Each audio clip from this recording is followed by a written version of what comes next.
दोस्तों नमस्कार, मैं संजय मग्गू और मौजूद हैं देश रोजाना के डिजिटल मीडिया मंच पर।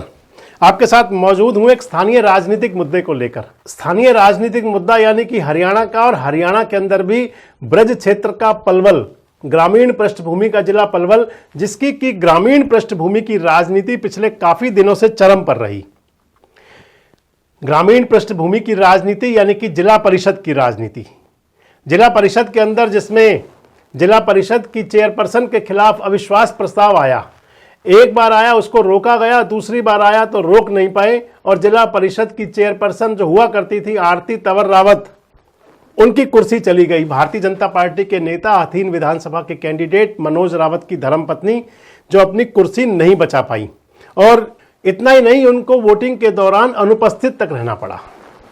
स्थिति ये बनी, और अब 10 तारीख की तारीख मिल गई है, 10 फरवरी, यानी कि जिला परिषद के चेयरपर्सन और वाइस चेयरमैन के लिए जो नया सरकार बननी है, नए चेयरपर्सन, नए वाइस चेयरमैन मिलने हैं, उनके लिए अब 10 फरवरी की तारीख मुकर्रर कर दी है जिला प्रशासन ने, जिला उपायुक्त के पत्र के बाद। 10 फरवरी को दोपहर 12 बजे जिला परिषद की चेयरपर्सन का चुनाव होगा, और उसके बाद 1 बजे जिला परिषद के वाइस चेयरमैन का चुनाव होगा। आपको जानना जरूरी है कि ये जो अविश्वास प्रस्ताव चला था, आरती तंवर रावत और इनके साथ साथ वाइस चेयरमैन वीरेंद्र सिंह, दोनों के खिलाफ अविश्वास प्रस्ताव आया था और दोनों की कुर्सी चली गई थी। आरती तंवर रावत तो 16-0 पर आउट हुई थी और वीरेंद्र सिंह 16-1 पर रहे थे, यानी कि वीरेंद्र सिंह ने अपना वोट वाइस चेयरमैन के लिए खुद को दे दिया था, बाकी 16 सदस्य खिलाफ रहे थे। और अगर चेयरपर्सन की बात कहें तो फिर 16 पार्षद खिलाफ रहे थे, और 1 पार्षद यानी कि वीरेंद्र सिंह जो वाइस चेयरमैन, उन्होंने अपने वोट को कैंसिल कर दिया था। अब अगर बात आ जाती है कि अब क्या, किसका नंबर लग सकता है, किसकी बारी आ सकती है, कौन चेयरपर्सन के पद पर सुशोभित हो सकता है, राजनीतिक धड़ेबाजी क्या करेगी, क्योंकि जिला परिषद की चेयरपर्सन का जो अविश्वास प्रस्ताव था उसमें भारतीय जनता पार्टी की राजनीतिक धड़ेबाजी भी खूब देखने को मिली। एक तरफ जहां केंद्रीय राज्य मंत्री कृष्णपाल गुर्जर, जिनके समर्थक थे मनोज रावत, उनकी धर्मपत्नी चेयरपर्सन आरती रावत, वो रहे, तो दूसरी तरफ जो दूसरा धड़ा था भारतीय जनता पार्टी के नेताओं का, जिनका मूक सहयोग, गौरव गौतम, राजेश नागर, विपुल गोयल पर्दे के पीछे रहे होंगे। अब बात आ जाती है कि इस चुनाव के अंदर कौन सा धड़ा किसको अपना प्रत्याशी बनाएगा। हालांकि इस समय की स्थिति यह है कि कोई भी खुलकर बोलने को तैयार नहीं है। जो चेयरपर्सन की दौड़ में है, उनके अंदर भी एक ही बात कही जा रही है कि जिसको पार्षद चाहेंगे वो चेयरपर्सन होगा। अगर आपसे बात कर लूं कि चेयरमैन पद के लिए कौन दावेदार हो सकते हैं या किनका नंबर लग सकता है, क्योंकि महिला आरक्षित है, इसलिए इस चेयरपर्सन के पद पर किसी महिला का ही आसीन होना, किसी महिला का ही सत्ता का ताज मिलना, ये तय है। और अगर महिला सदस्यों की बात करें तो फिर महिला सदस्यों के अंदर जिला परिषद के अंदर वार्ड नंबर 3 से हेमलता तेवतिया हैं, धर्मेंद्र तेवतिया एडवोकेट उनकी धर्मपत्नी है। इसके बाद में वार्ड नंबर 5 से अरोफा वकार हैं, हथीन क्षेत्र से आती हैं। वार्ड नंबर 7 से आरती तंवर रावत हैं, जो चेयरपर्सन थी अभी पिछले दिनों तक।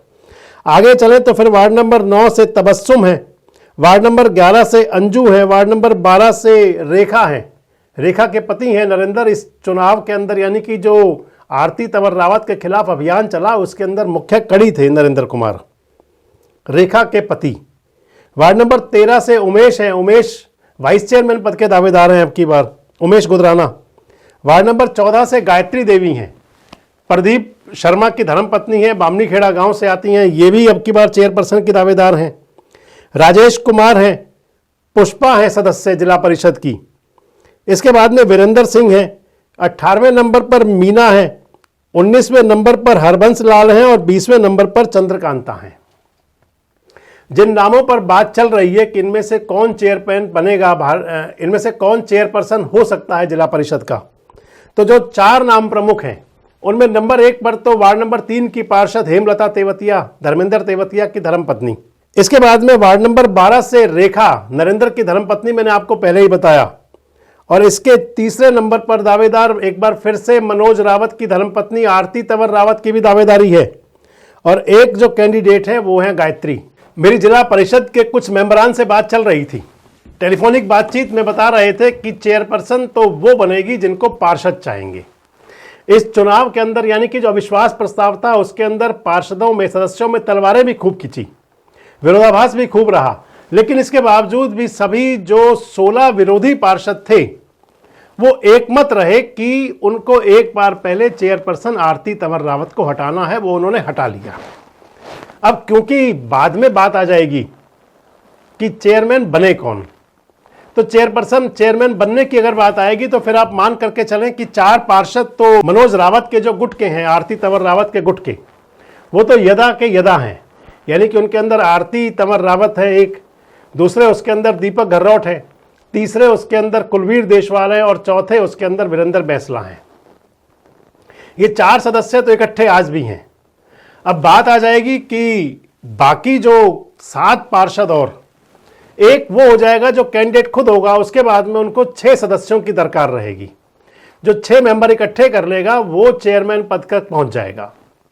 हालांकि जो बीजेपी की इंटरनल धड़ेबाजी वाली पॉलिटिक्स की मैं आपसे बात कर रहा था, खुलकर के ना तो केंद्रीय राज्य मंत्री कृष्णपाल गुर्जर कुछ कहेंगे, क्योंकि वो तो वैसे ही राजनीति के उस मुकाम तक हैं जहां कुछ कहना उनके लिए इस छोटे पद पर बड़ी बात हो जाती है, लेकिन इंटरनल पॉलिटिक्स पूरी होगी। और दूसरी तरफ गौरव गौतम है तो वो भी संजीदा रुख अख्तियार किए हुए हैं। वो भी सीधे सीधे कह रहे हैं कि जिला परिषद के सदस्यों का चुनाव है, जिसको सदस्य चयनित कर लेंगे वो चेयरपर्सन हो जाएगा। लेकिन इसके बावजूद भी अगर कहा जाए कि जैसे तूफान से पहले की शांति होती है, उस प्रकार की शांति भाजपा की आंतरिक जो राजनीति में है वो रहेगी। अब बात आ जाएगी कि चेयरपर्सन पर किसका दाव चल सकता है। तो मैंने आपको बताया कि मनोज रावत यानी कि आरती तंवर रावत के गुट में 4 पार्षद पहले से हैं। अगर बात आएगी धर्मेंद्र तेवतिया की, जो हेमलता के पति हैं, तो धर्मेंद्र तेवतिया बार एसोसिएशन के अध्यक्ष रहे हैं, कई बार सरपंच रहे हैं। इस बार उन्होंने विधानसभा का चुनाव भी लड़ा था निर्दलीय रूप से और लगभग 10,000 से ज़्यादा वोट लिए थे विधानसभा चुनाव आज़ाद लड़ते हुए, वो भी उस स्थिति में कि एट ए टाइम चुनाव मैदान में उतरे थे। धर्मेंद्र तेवतिया संजीदा कैंडिडेट हो सकते हैं, अपनी तरफ से तैयारी भी कर रहे होंगे। और धर्मेंद्र तेवतिया के लिए लोग एक बात कहा करते हैं कि वो सेक्रीफाइस भी जल्दी कर लिया करते हैं। यानी कि एक राजनीति में कहा जाता है कि टांग अड़ाना या पेचे लड़ाना, तो उस राजनीति से वो दूर रह जाते हैं। तीसरा मैंने आपको नाम कहा था नरेंद्र का। नरेंद्र के बारे में अगर कहें, जो उनकी धर्मपत्नी है रेखा, तो नरेंद्र होडल विधानसभा क्षेत्र से आते हैं। नरेंद्र की तैयारी थी पिछली बार भी, जब मनोज रावत की धर्मपत्नी आरती तंवर रावत चेयरपर्सन बनी, उस समय भी नरेंद्र ने खूब भागदौड़ की थी, लेकिन बात बनी नहीं। और अब जब जिला परिषद की चेयरपर्सन के खिलाफ अविश्वास प्रस्ताव आना था, तो उसकी बागडोर भी जो संभाला था, उसकी लीडरशिप वो भी नरेंद्र ने संभाली थी। अब देखना यह है कि 16 पार्षदों को विरोध में तो इकट्ठा कर पाए थे, लेकिन अपने लिए कितने सदस्य इकट्ठा कर सकते हैं, क्योंकि उन नेताओं को भी वो खासकर खटक रहे होंगे जो नेता नहीं चाहते थे कि जिला परिषद की चेयरपर्सन के खिलाफ अविश्वास प्रस्ताव आए, क्योंकि इससे कहीं ना कहीं राजनीतिक रूप से भारतीय जनता पार्टी को नुकसान भी जरूर हुआ। अगर अगली बात करें तो फिर प्रदीप शर्मा भी दावेदारी करते थे जब जिला परिषद का चेयरपर्सन पहले चुना गया, लेकिन इसके बावजूद ना तो तब नंबर लगा था। और आज की अगर बात करें तो प्रदीप शर्मा एक विकल्प के तौर पर देखे जा रहे हैं कि क्या उनको भी देखा जा सकता है। लेकिन क्योंकि ग्रामीण राजनीति और ग्रामीण पृष्ठभूमि को देखते हुए इस बार भारतीय जनता पार्टी में जो पिछली बार प्रवीण डागर विधायक थे, और अगर चेयरपर्सन की बात थी तो वो भी रावत पाल को देखते हुए दिया गया था, लेकिन इस समय भारतीय जनता पार्टी के अंदर किसी अच्छे ओहदे पर, क्योंकि जिलाध्यक्ष पद पर भी बड़ी चर्चाएं हैं कि अब की बार जिले में जाट समाज को दिया जाएगा या नहीं दिया जाएगा, तो उस स्थिति में क्या जिला परिषद का चेयरपर्सन, क्योंकि राजनीति यहां भी पूरी चलेगी, और भले ही जहां तक पार्षदों की बात हो, लेकिन जो इंटरनल पॉलिटिक्स यहां पर अपना दखल जरूर रखेगी। इस लिहाज से देखा जाए तो ये चुनाव जो है ये बड़ा इंटरेस्टेड होगा। एक तरफ जहां भारतीय जनता पार्टी की इंटरनल पॉलिटिक्स सामने खुल करके आएगी, तो दूसरी तरफ ये भी रहेगा कि जिला परिषद के कितने सदस्यों को कौन सा दावेदार अपनी तरफ मोल्ड कर सकता है। जो हमारे ब्रिज क्षेत्र के जुड़े हुए दर्शक हैं जरूर बता सकते हैं कि आखिर किसकी लॉटरी लग सकती है, कौन चेयरपर्सन बन सकता है और किस प्रकार की राजनीतिक उठापटक देखने को मिल सकती है। कमेंट्स बॉक्स में जरूर बताएं। जुड़े रहें हमारे साथ, देखते रहे देश रोजाना। हमारे साथ जुड़े रहने के लिए सब्सक्राइब करें देश रोजाना के YouTube चैनल को और नई वीडियो की नोटिफिकेशन पाने के लिए बेल आइकन जरूर दबाएं। अगर आप ये वीडियो Facebook या Instagram पर देख रहे हैं तो पेज को लाइक और फॉलो जरूर करें और ज्यादा से ज्यादा शेयर करें।